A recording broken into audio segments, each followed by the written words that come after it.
Michael T. Porter here. Welcome to Rooted in Music TV. We here to jam, y'all. We got a jam. Got another fire episode for y'all.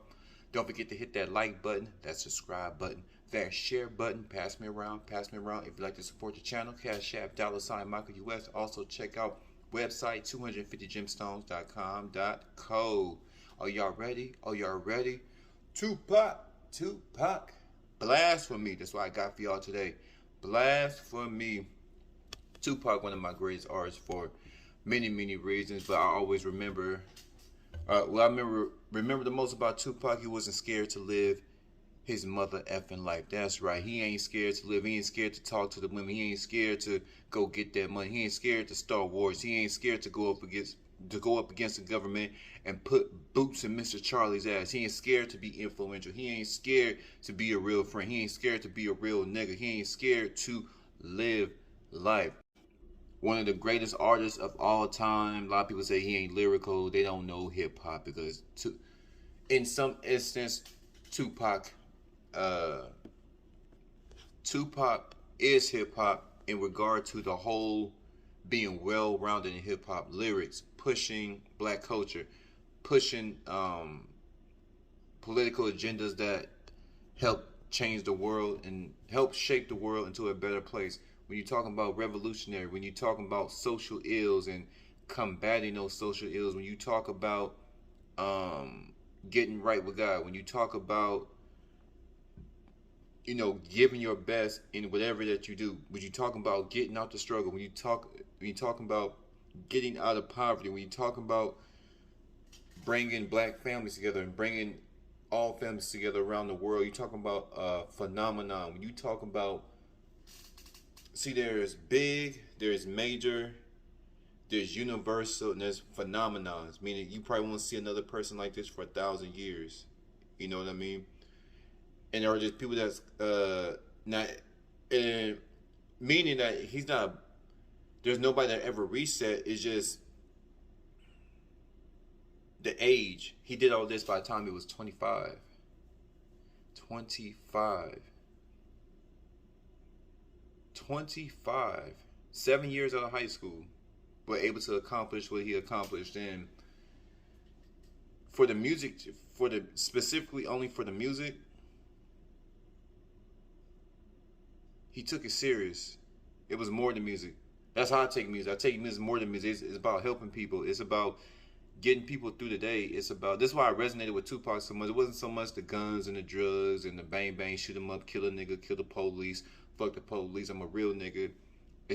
I'm with that too, but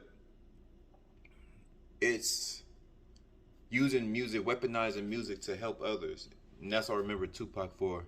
So let's get into Blasphemy by Tupac. If you haven't heard the song, go check it out immediately. If you have, you know what I'm talking about. It jams. One of them songs, conscious songs that make you think, make you sit back, make you think about different perspectives about life, make you think about what's right and what's wrong. You gotta remember, this is written in times where America was at war. There was a war on drugs. We were going to war with other countries. War was everywhere. People were dying everywhere. So death was common. Death was just as common as life. So you gotta remember, this is in the mid 90s, the 96 years. So it's a mid to late 90s. So these songs were written in a time it was bad for black folks. Dudes were getting locked up. Black women strung out on drugs. A lot of prostitution. Women do anything, selling their children to get a hit. Women were, giving their children to drug dealers that were pedophiles, selling their children to the drug dealers, and drug dealers selling their children to whoever. Mama haven't seen their child in 3 days. There's a lot of evil stuff going on. So the song Blasphemy, who's at fault? Is it the people or the government? So it starts off the introduction. God has a plan, and the Bible unfolds that wonderful plan. So there's a plan. There's a plan for man. Through the message of prophecy, God sent Jesus into the world to be our Savior. 100% accurate.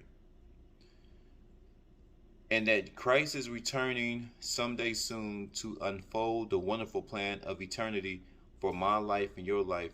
Talking about the the Christian faith, what Christians believe in, and as long as we're cooperating with God by accepting Jesus Christ as our personal Lord and Savior, and as the Lord does return in the coming 7 days, we'll see you next time here on This Week in Bible Prophecy. So there's prophesizing that Jesus is going to come back because Jesus defeated death.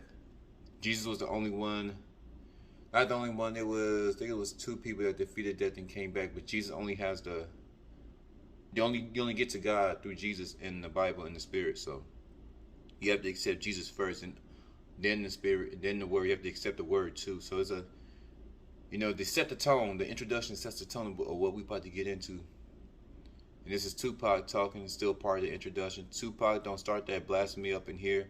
Machiavelli, the new breed. And I remember when my pops told me, the new world, follow me. I remember when my pops told me, so all that's the introduction. My family tree consists of drug dealers, thugs, and killers, struggling, known to hustle, screaming, F they feelings. I got advice from my father. All he told me was this: nigga, get off your ass if you plan to be rich.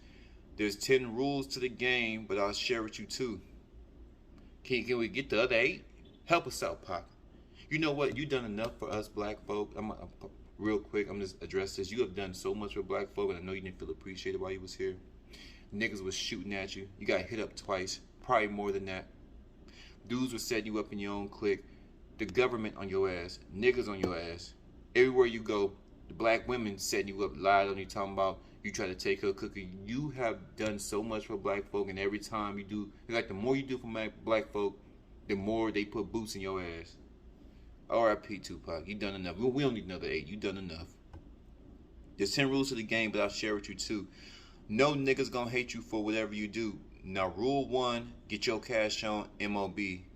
That's money over bitches because they breed envy. Now, rule 2 is a hard one. Watch for phonies. I told you, there was on Tupac. He couldn't trust nobody. He was going against the established order. Going against the established order. And with many people we going against, I go against the established order. F this damn world. You get one, hey, a nigga get capped, nigga die off. Throw some dirt in a nigga and keep pushing. But do some good before you leave. Keep your enemies close, nigga. Watch your homies. It seemed a little unimportant when he told me I smiled. Picture Jews being handed to an innocent child. So I think he's talking about his dad. His dad was giving him the game. His dad or his uncle or the male figures in his family that was living the street life was telling them, what to watch out for when you're getting into this, because now you're about to get money, you're about to get girls, you're about to get your name in the street, you're about to be known. And a lot of these dudes is bums, and they don't want to do it like you. They don't want to put in that hard work. They don't want to face adversity. They don't want to go through the hardships. I never knew in my lifetime I lived by these rules. Initiated as an outlaw studying rules. So he was paying attention to what his dad was saying. Now Papa ain't around, so I got to recall. So I don't know if his dad got killed or him and his mom, Tupac's mom and his father didn't work it out. So before his dad left, his dad gave him some game. That's why he's saying, I can't talk to my father no more. All I can do is recall what he said to me. So I got to recall or come to grips of being on my enemy's wall. Talking about, so in the gang lifestyle, when you kill a rival, you got to put their name on the wall and then cross it out and put who did it. Or you don't have to put who did it, but specifically they put the gang who did it. So say Timmy, we'll write Timmy on the wall. In Cali, they write Timmy on the wall, cross him out, and put, say my gang is Rolling 60. Cross out Timmy, Rolling 60. Like everybody knows the Rolling 60s did it. Disrespectful. Man, that's crazy. It was a crazy time, man. Let me see. Promise if I have a seed, talking about here for a kid, I'm gonna guide him right. He's gonna teach the little babies right. Dear Lord, don't let me die tonight. This was going, like I said in the beginning of the video. Early 90s. It was crazy, man. It was crazy. Even early 2000s, even now, it's just crazy. Dudes are getting shot up for stupid stuff. I mean, get into an argument with a dude's trying to flex, dude's trying to make a name for himself. They told black men the only way to make a name for yourself, get some fame, get some notoriety, is to be disrespectful to your own people, kill your own people, gang violence, crooked police. It was thugged out. Um, I got word from my comrades. Listen and learn. Ain't nothing free. Give back what you earn. No doubt. Getting high than a mother effer. Blessed and pleased. This thug life will be the death of me. And this is a self-fulfilled prophecy. He knew the lifestyle that he was living was going to catch up to him. Not just so much the street stuff, but not only are you crushing the street dudes, you trying to crush the U.S. government, man. This dude was stepping on some toes. And I remember what my papa told me. And I remember what my papa told me. It repeats, it says, Blasphemy. Love them that they steal in the name of the Lord. Now, this in the verse is kind of written in patois, in how they speak in Jamaica. But what he's saying is people do bad things. Good people sometimes do bad things because they're adapting to the lifestyle. There was lack of infrastructure. There was lack of urgency to improve the education system. Same thing happened today. Same things happening then, it's happening now. Gang violence, kids shooting each other, people strung out on drugs, and the verse is telling people. So the chorus is letting the listener know that it kind of plays off the introduction. The introduction is giving the mindset of a person who follows Christ, but in the chorus is saying these very same people that follow Christ, they're indulged in things that God deems as sins, and that's not pleasing to God. So the chorus says, love them that they steal in the name of the Lord. You steal in the name of the Lord. You talk about God, but you're out there stealing. Spiritual warfare. These are people that follow Christ, are trying to get right with God, but due to the circumstances, every second of the day, every minute of the day is not going to be a pleasant one according to God's standards. Them a tell enough lie, but holding my bird in the cloud. So this is it's poetic. This song has a lot of poetic, a lot of educational, historical viewpoints and references. Them tell enough lie. So I think he's talking about the politicians. They lying to the people, but holding my bird in the sky. So I think this is a spiritual warfare. I think this person is speaking from a believer's standpoint. They believe in God, but they feel like the world is lying to them and feeling like they're going to give us this promise of a better life, but things aren't getting better. They're getting worse, and when will they get better? Holding my bird in the sky. Bird means freedom, so they holding this freedom in the sky. And holding my bird in the cloud. Them tell enough lies. We're tired of the lies, and they holding my freedom. That's how I'm interpreting. But if I'm wrong, y'all can help me out. Y'all can help a brother out. Them tell enough lie. They're lying to us, but holding my bird in the clouds. I think they holding on to the freedom. Using the name of the Lord in vain. People screaming out to God while the people in the ghetto feel enough pain. So I think this, like I said, is reference to the world, the politicians, and people in the pulpit, the preachers. Y'all preaching all this good stuff that's supposed to come to the followers of Christ, but nothing's good because you guys are part of the problem. They're lying to us, and they're the ones holding the bird in the sky, holding on to freedom, holding on to the things that can help us better get to better enhance our relationship with God. You're holding on to it, holding on to my bird in the cloud, using the name of the Lord in vain. So using the name of the Lord in vain, what I'm getting that a lot of people, once again, politicians, people in church are using God's name only to lure people into these buildings, get their money, and then the people get nothing. So that's why the follow-up, that's why it says, while the people in the ghetto feel enough pain. Using the name of the Lord in vain, while the people in the ghetto feel enough pain. So the people are still suffering, and they're listening to this fool in the pulpit. They listen to this fool at church, and he's making heaven sound so pretty. Everybody's dying to get to heaven because, especially in them days, man, it's crazy now. I mean, it's never been good on earth, but they were really pushing this agenda to murder black men and destroy black people through drugs, through this gang lifestyle, through prisons, Dudes getting 40, 50, 60, 70 years. So the people are suffering, and that's just the everyday life. Taxes, people struggling to find work. So people going through all of this, and they're running to the churches, running to politicians for help. All these people that's supposed to help people, the followers of Christ, the people that love God, they're running to these people for help. They're praying, running to these people for help, and these people are using the Lord's name of it. Yeah, Jesus gonna come. Jesus gonna help. Jesus gonna return. Until then, you gotta give me some of that money, because what goes up will come down. What goes up will come down. And for that brief moment, people, get aroused again, a spiritual arousal for Jesus Christ again, because they feel guilty about not loving God, but they feel God has abandoned them because they're doing all these things for God, and they're not getting anything in return. Things are getting better. Kids are coming up missing. They had to bury another child last week due to the little boys killing each other up. Little girls going missing. Girls getting snatched. It was crazy. All this stuff. The government sending jobs overseas. Black man can't get no work. The black families are being destroyed. American families are being destroyed. All of America is being destroyed. Well, most of it. I can't say all. It's always going to be good and bad, but it was crazy.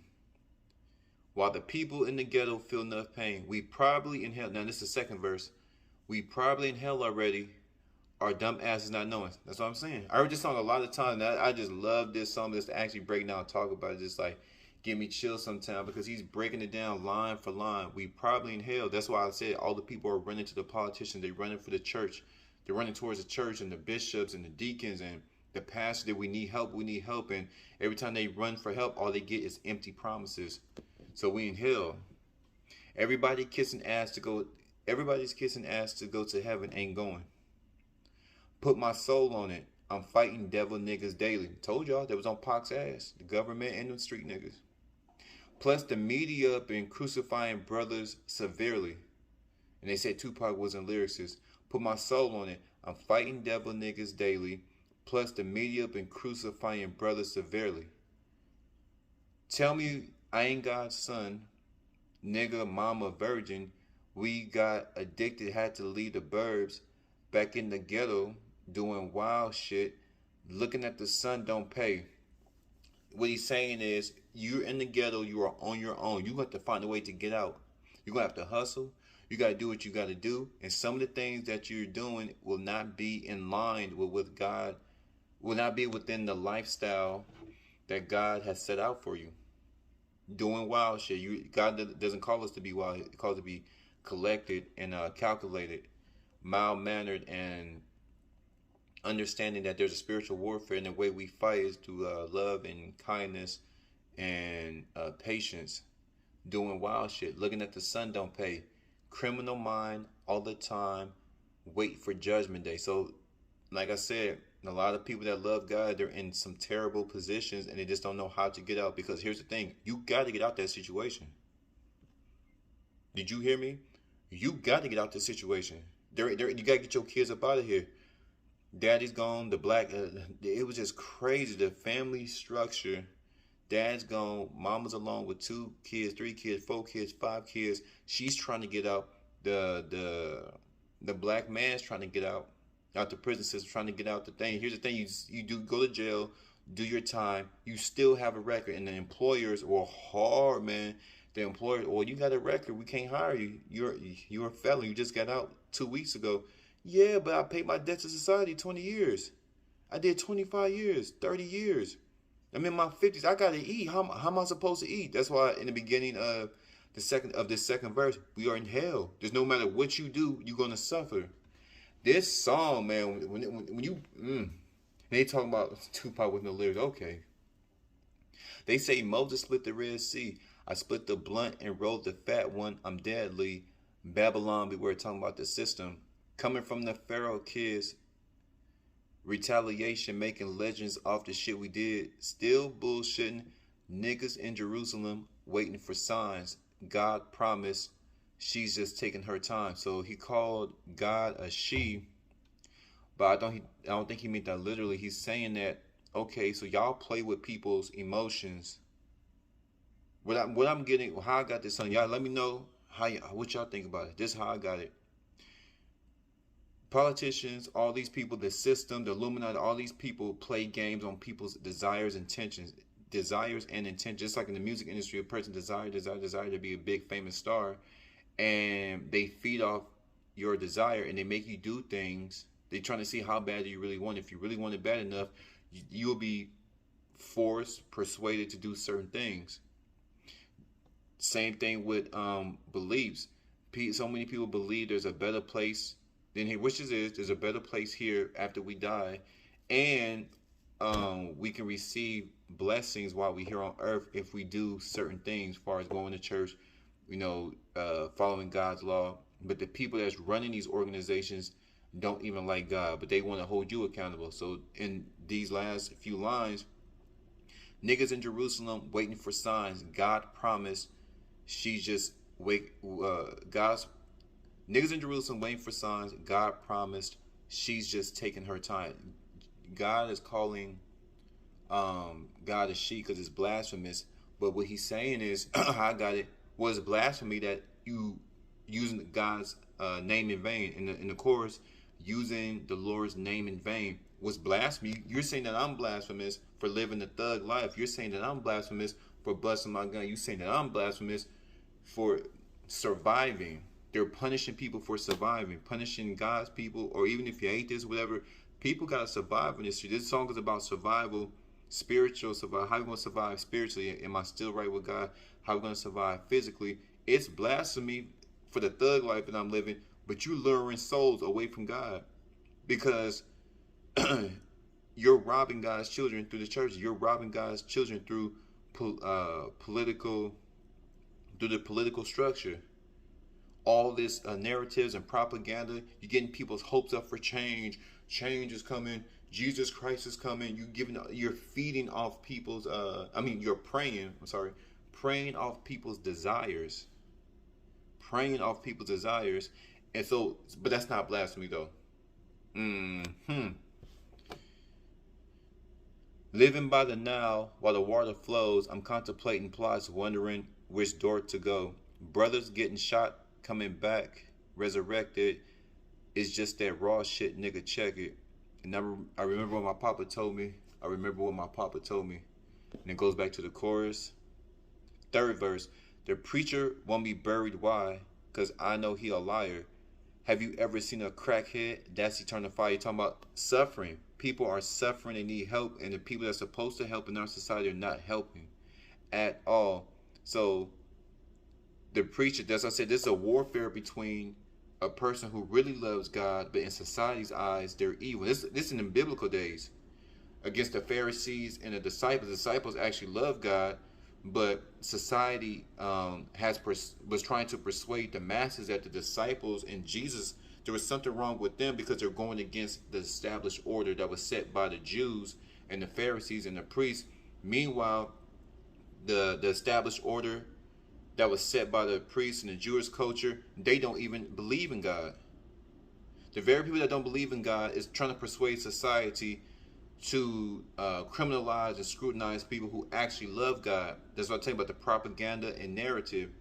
The preacher want me buried. Why? Because I know he a lie. He's calling out people, and usually when a person that has been deemed a certain way in a negative light by the media, through the tricks of propaganda and narratives, a lot of people won't believe him. Oh, you're just a terrible person.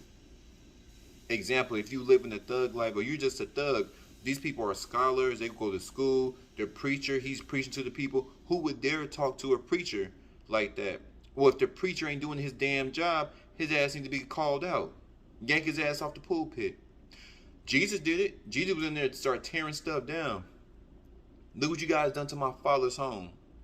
The preacher won't be buried. Why? Because I know he a liar. Pac calling him out. Have you ever seen a crackhead? That's eternal fire. Why you got these kids' minds thinking that they're evil, while the preacher being richer, you say honor God's people. The preacher getting rich. Told y'all. The preacher, they're robbing the people that's suffering. That's just, how do you sleep at night knowing all these people are looking for help and they're looking to you and you don't give a damn about it. You tell them all these pretty words, and you get their damn money, and you kick them out. You send them on their way, and they're still suffering. But they keep coming back to you because you have manipulated their mind and their spirit and their emotions. Manipulation. Should we cry when the Pope died? My request. He's calling out the Pope too. A lot of people are calling out the popes. Everybody can see what's going on in these churches. We should cry if they cried when we bury Malcolm X. In these times, racist people, they don't see Malcolm X as somebody to revere. He was a Muslim, and then he had his own spiritual warfares, and I saw towards the end of his journey, everybody has a journey. Malcolm X changed his life around. That's what it's all about. But nobody shows that part. They only show him as a radical.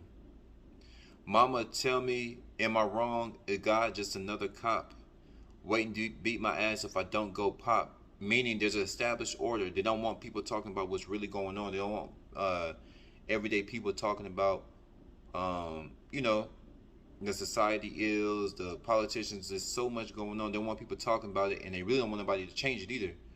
Because if you talk about it enough, somebody's going to be inspired to change what's going on. And these people at the top do not want the change to happen. Memories of a past time, giving up cash to the leaders, knowing damn well they ain't going to feed us.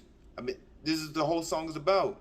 Manipulation in the pulpit, manipulation with the politician, manipulation by the established order, the elitists. They're not going to help. You are on your own. That's what in the beginning of the song he said, you got to hustle. You got to get yourself out of here. You still got to believe in God, but you got to get out of here. You cannot be in this situation. But like I said, sometimes getting out this situation is going to lead you into a lifestyle that's not pleasing to God in that moment. You got to get out this situation, continue to love God, but you got to do what you got to do. And the society knows that. Meanwhile, while you're doing what you're trying to do, maybe it's prostitution, maybe it's selling drugs, maybe it's not paying tax. You got a little a hustle. Maybe you selling plates, food plates. Whatever you got to do, you have to get out. There is no limbo. There is no in between. If you don't get out, your ass gonna be on the streets, starving, eating out of trash cans. In my brain, how can you explain time in DC? It's hard enough to live now in these times of greed. They say Jesus is a kind man. Well, he should understand times in his crime land, my thug nation. They're saying Jesus is kind, and Jesus should understand that we don't live a lifestyle that's, we understand that we don't live a lifestyle that upholds your expectations. But, you know, when you talk to God, a lot of religions, they don't encourage the followers to have a relationship with God. It appears that way, but it's not. The people that are in charge of the religions, they're the ones you go through. You don't go straight to God. Right here, he's going straight to God. He's having an honest conversation. Jesus is a kind man.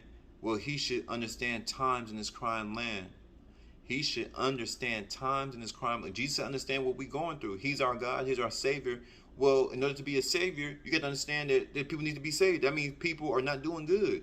And he's telling God, I'm not doing good. We live a lifestyle that's not pleasing to you, but there's no other option at this moment. You know, while the circumstances, we're stuck here. So a lot of religions outside of Christianity don't believe that you should be talking to God directly. And if you ever look at other religions, for the most part, it's just silence. You got to be quiet, and you just be quiet, and it's meditation. Prayer is when you have a one-on-one conversation with God, and you reveal to him. He already knows what you're going through. He knows all the terrible things you did. He knows, or even if you're being good, you just want to keep your relationship with God fresh. You want to keep it solid, because ultimately when you die here, it'll be you and God for eternity. There's another life after here. So I think it's best to have a one-on-one relationship with God through prayer, through the Bible, through your works, doing whatever you can to be the best for God. You know, understand that you're not going to be perfect, but Tupac is talking directly to God. Other religions don't want you to do that, because God is going to reveal things to you when he feels you're ready for it, and he's going to open up your eyes. The devil doesn't want your eyes to be open to the love and mercy and the courage that God puts on your heart.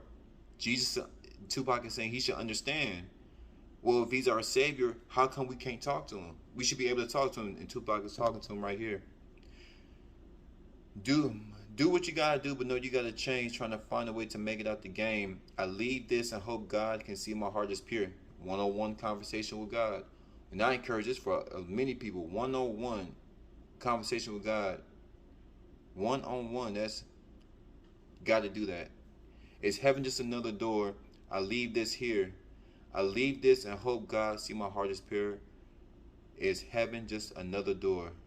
And it goes back to the chorus and it closes out. So great song, man. Great song. Talk about, man, just these are songs. This is music. This is what the type of music, type of hip hop that they've been trying to dilute for years. That real hip hop, real issues, real things going on. But I held y'all long enough.